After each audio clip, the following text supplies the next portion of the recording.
기도합니다. 아멘. 개인이든 기업이든 사회든 어느 곳에는 반드시 위기가 오기 마련입니다. 그런데 중요한 것은 그 위기를 어떻게 극복하느냐가 더 중요하다는 것입니다.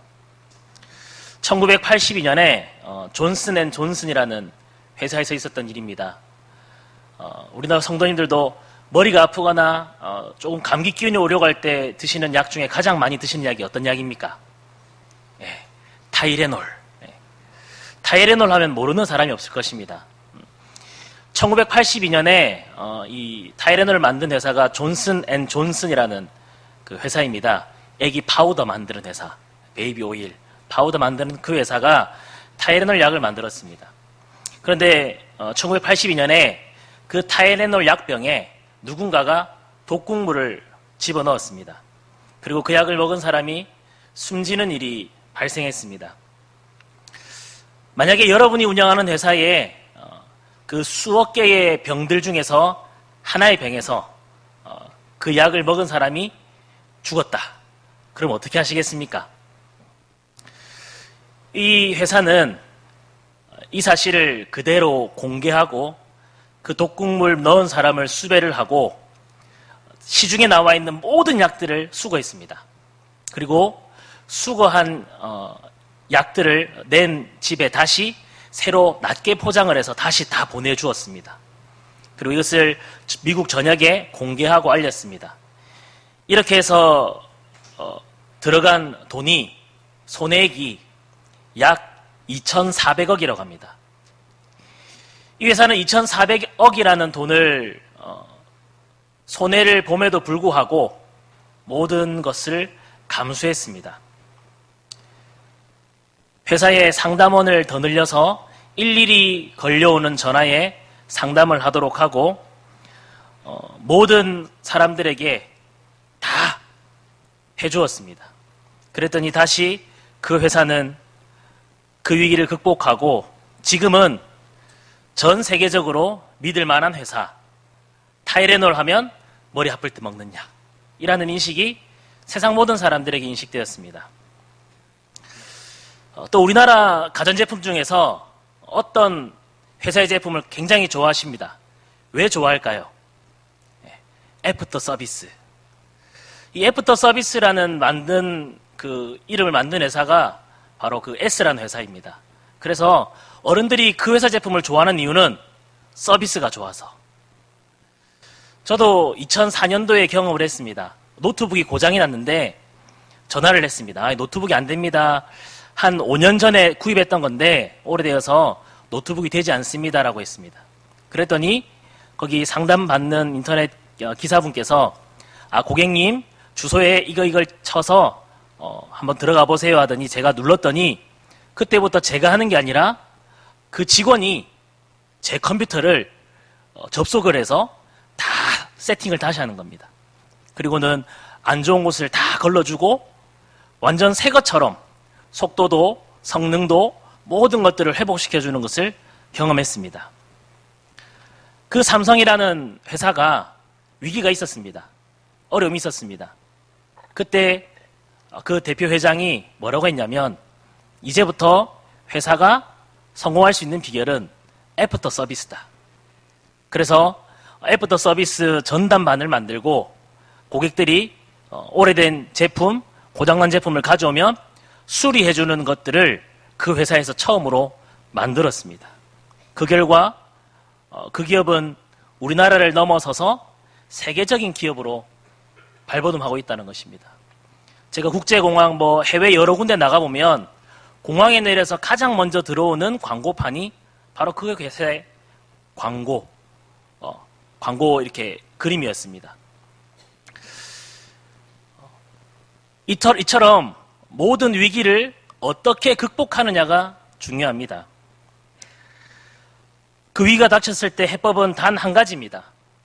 무엇이 문제점이고 이렇게 위기가 온 이유가 무엇이고 어떻게 그 위기를 넘어서야 할지 빨리 대책을 세우는 것입니다. 바로 정면 돌파하는 것입니다.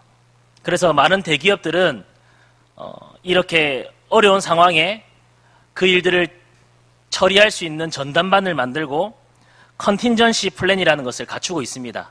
그래서 위기 상황 때 어떻게 해야 될지 전부 다 매뉴얼을 만들고 거기에 맞도록 회사를 운영하고 있다는 것입니다. 그렇다면 신앙의 삶을 살아가고 있는 우리에게도 위기가 닥치지 않겠습니까? 우리에게도 위기가 닥친다는 것입니다. 오늘 본문에 보니까 여호수아가 지도자가 된 이후에 가장 먼저 한 것은 여리고에 정탐꾼을 보내는 것이었습니다.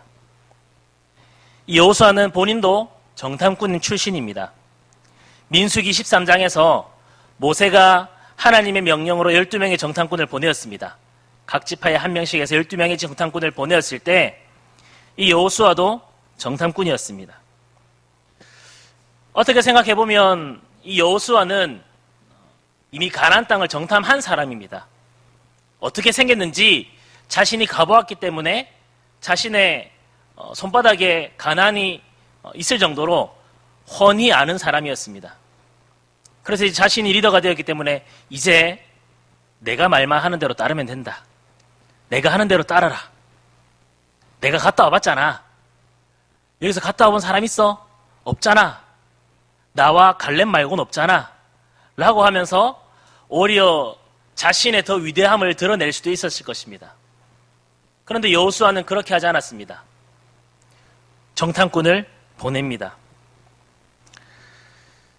아마 모세가 하나님께 받았던 그 명령처럼 여호수아도 하나님께서 하신 그 명령을 기억하며, 아니 어쩌면 또 자신의 그 오만함으로 그 가나안을 정복하는데 방해가 될까 싶어서 아마 정탐꾼을 다시 한번 그 가나안 땅을 정탐하기 위해 보내었을 수도 있었을 것입니다. 어쨌든 여호수아가 여리고 땅에 정탐꾼을 보내었습니다. 그런데 그 정탐꾼이 처음으로 들어간 집이 누구의 집입니까? 네, 기생 라합의 집입니다. 왜 하필이면 라합의 집으로 들어갔을까요? 아마도 그 라합은 기생이었기 때문에 많은 사람들이 드나들어서 의심을 사지 않을 수도 있었을 것이고, 아니면 어쩌면 또 그곳에서 더 많은 정보를 얻을 수도 있었기 때문에 기생 라합의 집으로 들어갔을 것이다 라는 이야기하는 학자들이 많이 있습니다. 그러나 우리가 볼 때에는 이것 또한 하나님께서 그 집으로 인도하신 것이 아닌가 생각해 볼 수 있습니다. 여리고 왕은 정탐꾼이 그 여리고 땅에 들어온 것을 알고 있었습니다. 그래서 라합의 집에 사람을 보내어서 그 정탐꾼들을 잡아오도록 하였습니다. 그런데 라합은 그 정탐꾼들을 쉽게 보내주지 않았습니다. 한번 생각해 보십시오. 라합이 볼 때에 정탐꾼이 나쁜 사람 같을까요? 아니면 자기 나라에 있는 군인이 나쁜 사람 같을까요? 라합이 볼 때에는 이 새로 들어온 초면인 사람, 전혀 알지도 못하는 이 사람이 나쁜 사람 같았을 것입니다. 그런데 그 나라의 군인들이 찾아와서 그 초면인 사람, 정탐꾼들을 내놓으라고 할 때 내놓지 않았습니다. 라합은 이미 그 군인들이 올 거라는 것을 알고 있었다는 듯이 그 정탐꾼들을 다락방에 쫙 숨겨두었습니다. 그리고는 이미 그 사람이 떠났다라고 이야기했습니다. 여기서 많은 사람들이 이렇게 논란을 가지고 이야기하는 것들이 있습니다. 라합도 거짓말을 했다. 하나님은 거짓을 싫어하시는 분이신데 라합은 거짓말을 했다.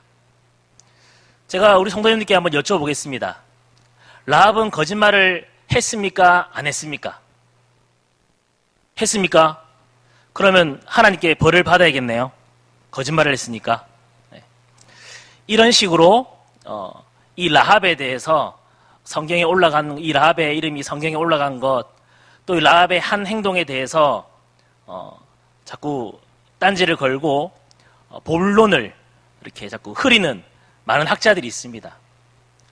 중요한 것은 이 라합은 우리가 볼 때는 거짓말을 했습니다. 우리가 볼 때는. 그런데 라합은 그 사람들을 숨겨주기 위해서 군인들에게 거짓말을 한 것이 아니라, 혹시 되시는 분들은 히브리서 11장 31절을 한번 잠시 보겠습니다. 히브리서 11장 31절.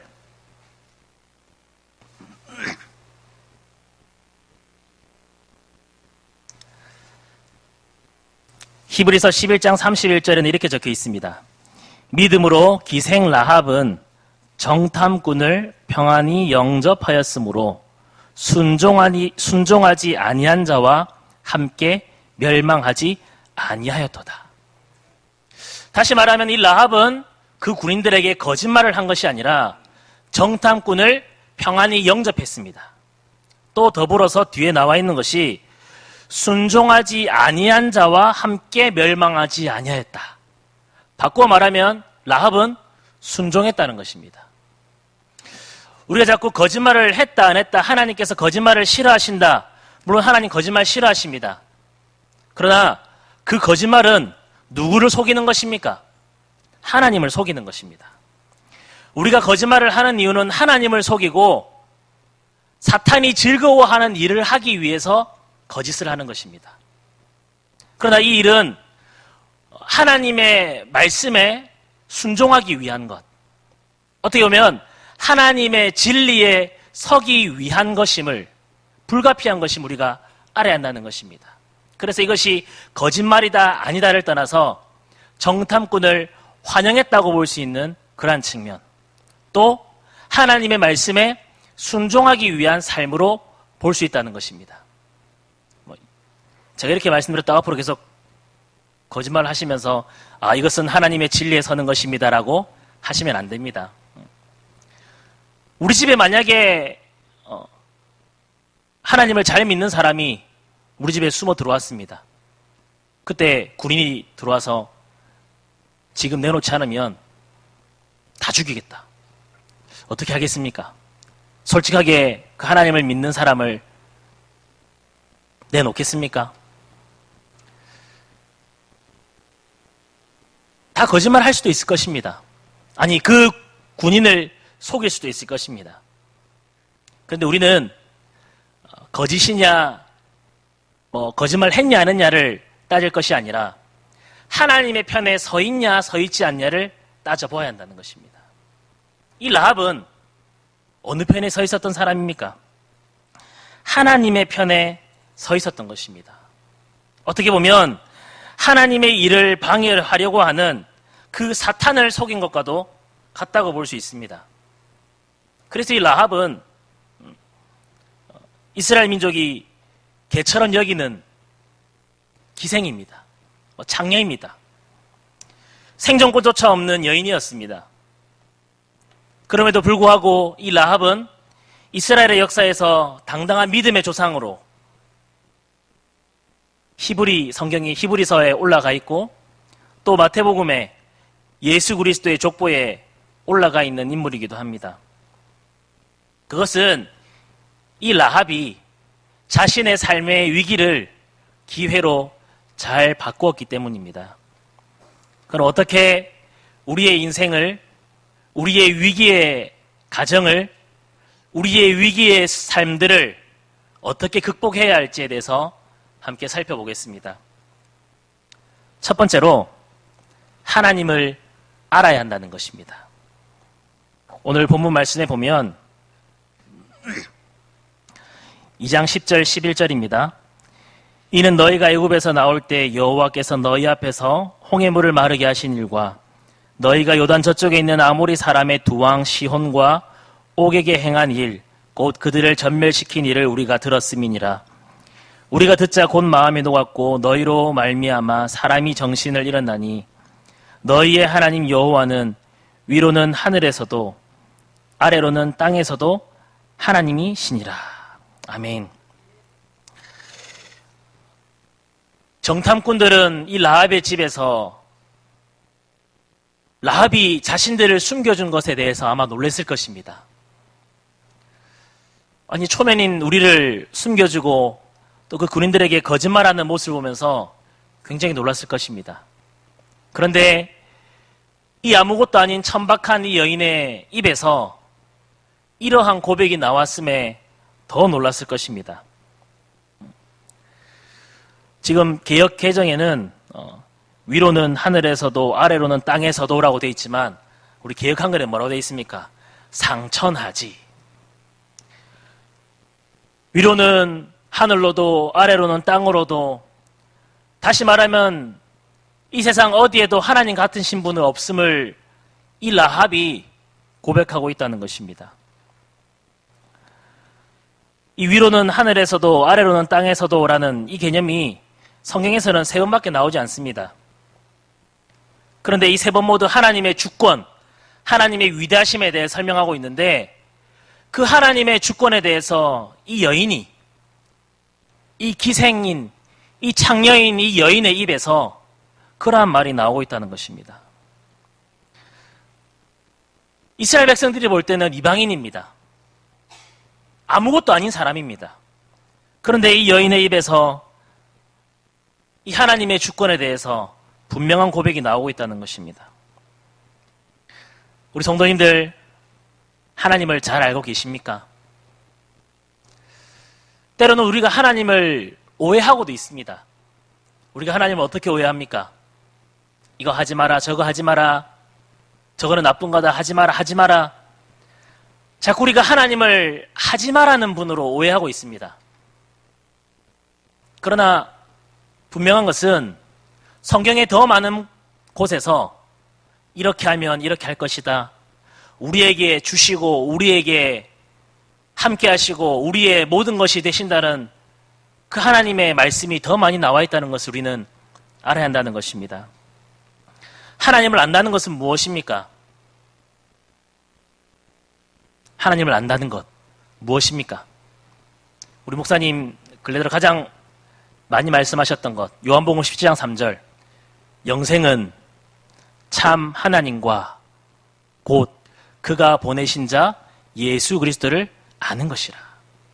하나님과 예수 그리스도를 아는 것은 영생이라고 했습니다. 그런데 여기서 아는 것은 단순히 그냥 누가 누군지를 아는 것, 그것을 말하는 것이 아닙니다. 제 이름이 뭡니까? 제 이름을 안다고 저를 다 아는 것입니까? 아닙니다. 제가 우리 성도님 성함을 다 안다고 해서 우리 성도님들 다 아는 것 아닙니다. 제가 지난번에도 말씀드렸지만 이제 성함은 다 외웠는데 이제 가족 관계들을 이제 알아야 합니다. 누가 누구의 친척이고 부모의 부모와 자녀고 이걸 이제 다 알아야 됩니다. 그것만 알면 또 끝납니까? 아닙니다. 어떤 삶을 살았는지, 어떤 가치관을 가지고 있는지, 어떠한 생각들을 하고 계신지, 그것들이 아는 것입니다. 여기서도 마찬가지입니다. 하나님을 알았다는 것은 이 라합이 그냥 단순히 하나님이라는 글자를 알아서 나 하나님 안다라고 한 것 아닙니다. 우리가 연애할 때도 그렇습니다. 남녀가 연애할 때 그냥 저 당신 누군지 압니다. 연락만 주고받는다고 서로 알아가는 단계입니까? 아닙니다. 알아간다는 것은 함께 생각을 나누고 함께 비전을 공유하고 함께 생각을 공유하고 저 사람이 무엇을 좋아하는지 무엇을 싫어하는지, 그러면 내가 저 사람이 싫어하는 행동은 안 하고 저 사람이 좋아하는 행동은 하고, 그것이 알아가는 것입니다. 하나님을 알아가는 것도 마찬가지입니다. 우리가 그저 단순히 주일날 교회에 나와 예배드리기 때문에 종교라는 글 안에 기독교라는 걸 쓰기 때문에 우리가 하나님을 아는 것 아닙니다. 하나님을 안다는 것은 어떻게 보면 그것보다 더 고차원적인 문제입니다. 하나님이 무엇을 싫어하시고 좋아하시고, 나와 하나님의 관계가 얼만큼 발전되었고 나와 하나님의 관계가 얼마나 더 깊어졌는지, 오늘 목사님 말씀처럼 어드마이어에서 라이크로, 또 리스펙트로, 또 러브로, 니드로 발전되어져 가는 그러한 공감적인 것들, 그런 것들이 생겨나는 것들이 바로 아는 것입니다. 사랑하는 우리 성도님들, 하나님을 얼마나 많이 알고 계십니까? 그저 표면적으로, 문자적으로 하나님 천지를 창조하신 분이지, 이 세상 만드신 분이지, 하나님 사랑이시지, 거기서만 그칩니까? 아니면 매일매일 내 삶에 간섭하시고 내 삶을 주관하시고 내 삶을 다스리시고 어떻게 보면 내 삶에서 가장 우선되는 분으로 여러분들 삶에 계신 분인지 한번 생각해 보시기 바랍니다. 우리 성도님들의 삶에 매일매일이 그 하나님을 알아가는 삶이 되시기를 간절히 바랍니다. 하나님과 깊은 교제로 풍성한 삶들이 되시기를 간절히 바랍니다. 그런데 이 라합은 하나님을 어떻게 알고 있었습니까? 오늘 본문에 보니까 이스라엘을 돕고 있는 하나님, 이스라엘과 함께하는 하나님으로 알고 있었다는 것입니다. 라합이 그 정탐꾼에게 했던 이야기 중에서 가장 많이 나오는 단어가 있습니다. 그 말은 두렵다, 무섭다, 이러한 고백을 했습니다. 하나님은 이 라합에게 무섭고 두려운 분이었습니다. 왜 무섭고 두려운 분이었겠습니까? 라합이 하나님의 편에 서 있지 않았기 때문입니다. 라합은 지금 여리고 성에 살고 있는 그 성에 살고 있는 사람들 중에서도 아주 천박한 직업을 가진, 어떻게 보면 자신의 모든 인생을 내던지고 포기하고 싶을 아마 그런 심정으로 살아가는 사람이었을 것입니다. 기생이었습니다. 자신의 인생을 다시 한번 새롭게 살고 싶다는 생각을 매일마다 하는 아마 그런 사람이었을 것입니다. 그 라합이 하나님에 대한 이야기를 들었을 때 느꼈던 가장 먼저의 첫 번째 느낌은 무섭다, 두렵다였습니다. 왜 하나님이 무섭고 두려웠냐면 그 하나님께서 함께 하시는 이스라엘 백성들이 어디로 오고 있었기 때문에, 지금 내가 살고 있는 이 여리고, 이 가나안 땅으로 오고 있다는 것을 들었기 때문입니다. 왕이 이스라엘 백성들이 그 정탐꾼이 들어온 것을 알고 있었다는 것은 주변의 경계를 서면서 누군가가, 아니 이스라엘 백성들이 아마 정탐꾼을 보낼 것이다라는 것을, 그리고 이스라엘 백성들이 이곳으로 오고 있다는 것을 다 알고 있었다는 것입니다. 하나님께서 함께 하시는 그 이스라엘 백성들, 아니 그 이스라엘 백성들의 위대함이 아니라 하나님의 위대하심을 들었기 때문에 라합은 두렵다, 무섭다 라고 했다는 것입니다. 이 두려운 마음이 들었을 때 라합은 어떻게 합니까? 라합은 이렇게 고백합니다. 그러므로 이제 청하노니 내가 너희를 선대하였은즉 너희도 내 아버지의 집을 선대하도록 여호와로 내게 맹세하고 내게 증표를 내라. 그리고 나의 부모와 나의 남녀 형제와 그들에게 속한 모든 사람을 살려주어 그의 우리 목숨을 죽음에서 건져내라. 이 라합은 하나님의 두려움을 알고 이제 어디에 서기를 마음먹습니까? 하나님 편에 서기로 마음먹습니다. 그렇습니다. 하나님을 알아간다는 것은 하나님 편에 서 있는 것입니다. 하나님 라인에 서야 한다는 것입니다. 저는 정치에 대해서 잘 알지 못합니다.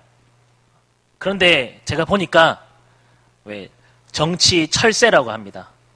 여기 붙었다, 저기 붙었다 하는 사람들이 있습니다. 뭐 사상적으로도 뭐 보수로 갔다가 진보로 갔다가 막 보수와 진보를 넘나듭니다. 그러면서 자신이 하는 말이 나는 중도 보수고 나는 중도 진보다. 그래서 생각이 조금씩 바뀐 것 뿐이다라고 이야기합니다. 어떻게 보면 정치를 아무것도 모르는 제 입장에서 보면 그냥 정치 생명을 오래오래 연장하기 위해서 이쪽 저쪽으로 붙는 사람으로밖에 보이지 않습니다. 사람들은 자신의 권력, 자신의 기득권을 놓치지 않기 위해서 이쪽 저쪽에 붙습니다. 그런데 이 기생 라합은 오늘 분명하게 자신의 삶의 고백을 하면서 하나님 편에 섭니다. 상천하지의 하나님, 그 하나님의 주권에 대해서 고백을 하면서 내가 너희를 선대하겠다.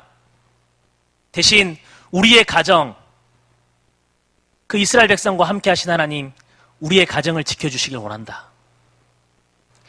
하나님을 향한 그 두려움이 이제 그 하나님께서 내 편이 되어주심에 안심으로 바뀌어져 가는 순간입니다. 우리가 하나님 밖에 있을 때는 두려울 수밖에 없습니다. 우리가 하나님 밖에 인생을 살고 있을 때는 두려운 인생을 살 수밖에 없습니다. 왜 그렇습니까? 우리의 인생을 알지 못하기 때문입니다.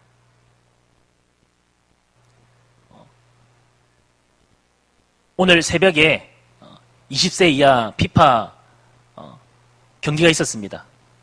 8강전에 세네갈이랑 붙었습니다. 거의 드라마 같은 내용이었습니다. 골을 넣고 주고 또 먹고 주고 이렇게 해서 결국은 우리 대한민국이 이겼습니다. 4강에 올라갔습니다. 경기를 보는 내내 가슴을 졸였을 것입니다. 이제 집에 가셔서 스포츠 뉴스를 보시면 오늘 아마 계속해서 그 경기를 보여줄 겁니다. 드라마 같은 역전, 이렇게 막장 드라마 같은, 이렇게 막 시나리오, 해가지고 쫙 나올 겁니다. 그런데 우리나라가 이겼다는 그 사실을 알고 있는데 재방송과 하이라이트를 보면서 가슴 졸이면서 아이고, 우리나라 떨어지면 어떡하노? 아이고, 한 골 더 줬네. 2대1이네. 어쩌지? 라면서 가슴 졸이고 걱정하면서 보시는 분 계십니까? 없습니다. 왜 우리는 마음 편하게 재방송과 하이라이트를 볼 수 있습니까? 결과를 알고 있기 때문입니다. 우리 여러분의, 저와 우리 성도님들의 인생의 결과를 아십니까? 모르십니까? 우리는 압니다. 우리는 알고 있기 때문에 두려워할 필요가 없습니다. 아이고, 내가 죽으면 끝인데, 아닙니다. 영생은 참 하나님과 그가 보내신 자 예수 그리스도를 아는 것이니라. 하나님과 예수를 알기만 하면 우리의 인생의 결과가 어떻게 되는지를 우리는 알고 있단 말입니다. 그래서 우리는 이 라합이 하나님을 만나기 이전에 가졌던 이 두려움, 이 무서운 마음을 가질 필요가 없습니다. 그래서 우리는 어떤 마음을 가질 수 있습니까? 평안함.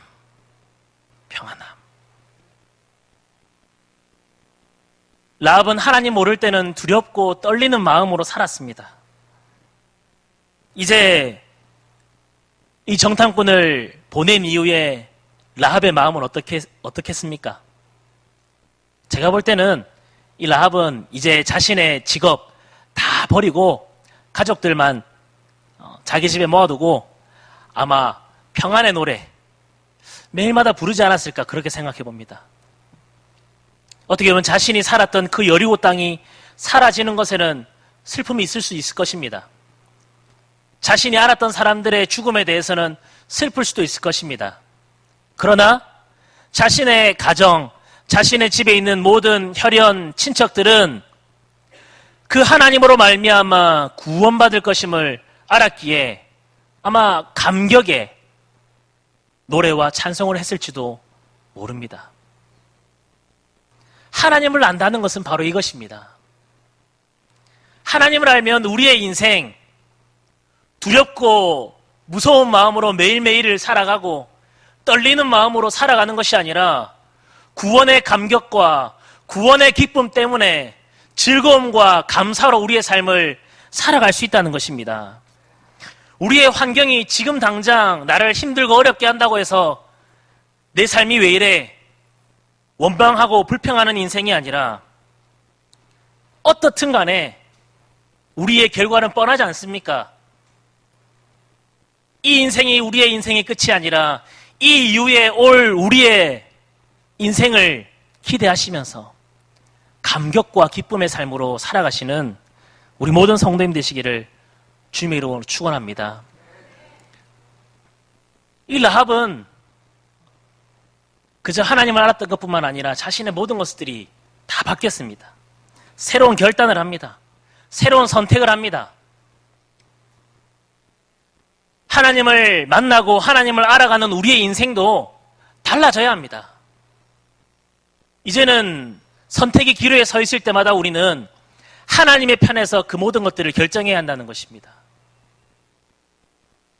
이제는 이 세상 가운데 살아갈 때에 하나님의 것과 세상적인 것에서 우리는 고민하지 말아야 됩니다. 그럼에도 우리는 또 고민합니다. 내일 세상에 나가서, 아니 오늘 집에 당장 돌아가서 또 하나님의 것과 세상 가운데에서 고민할 수밖에 없습니다. 왜냐하면 우리는 연약한 존재이기 때문입니다. 저도 여러분도 다 연약한 존재입니다. 이러한 선택의 기로에서 자유로울 수 있는 사람은 한 명도 없습니다. 그래서 저는 오늘 여러분들에게 분명하게 말씀드리고 싶은 것은 하나님의 것과 세상의 것 가운데 그 선택의 기로에 있을 때 하나님의 것을 과감하게 선택하시는 우리 성도님 되시기를 간절히 바랍니다. 이 이방인이었던 기생 라합조차도 하나님에 대해서 말씀으로 직접 들어보지 못했던 이 라합조차도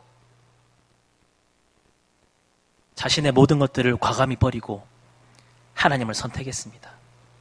그런데 매주, 매일, 순간순간 하나님의 말씀을 듣고 살아가는 우리가 이 라합보다 못해서야 되겠습니까?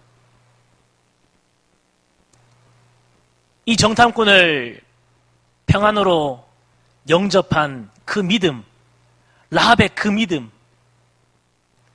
믿음이 히브리서 11장에 이 라합이 기록되게 했고 예수 그리스도의 족보에 이 라합의 이름이 기록되게 했습니다. 여러분의 이름이 하늘나라에 기록되어야 되지 않겠습니까? 믿음은 들음에서 난다고 했습니다. 그 들음은 하나님의 말씀을 듣는 것입니다. 하나님의 말씀을 매 순간 듣고 기억하고 묵상하고 살아가는 우리가 이 위기의 순간에 있던 이 라합보다 못할 것이 무엇이겠습니까? 가정의 위기입니까? 직장의 위기입니까? 우리의 삶의 위기입니까? 그렇다면 더 깊이, 더 많이 하나님을 알아가시길 바랍니다. 나를 도우시고 나의 전부 되시고 나의 인생의 주관자 되신 그 하나님을 깊이 알아가시는 우리 모든 성도님 되시기를 주님의 이름으로 축원합니다. 그래서 이 라합처럼 위기였던 우리의 인생이 기회로, 힘들고 어려웠던 우리의 인생이 하나님께서 건져주시는 우리의 인생으로 살아가시는 우리 모든 성도님들의 삶이 되시기를 주님의 이름으로 축원합니다. 기도하겠습니다. 사랑과 내가 풍성하신 하나님, 이 암흑과 같은 우리의 삶, 위기를 바꾸는 것은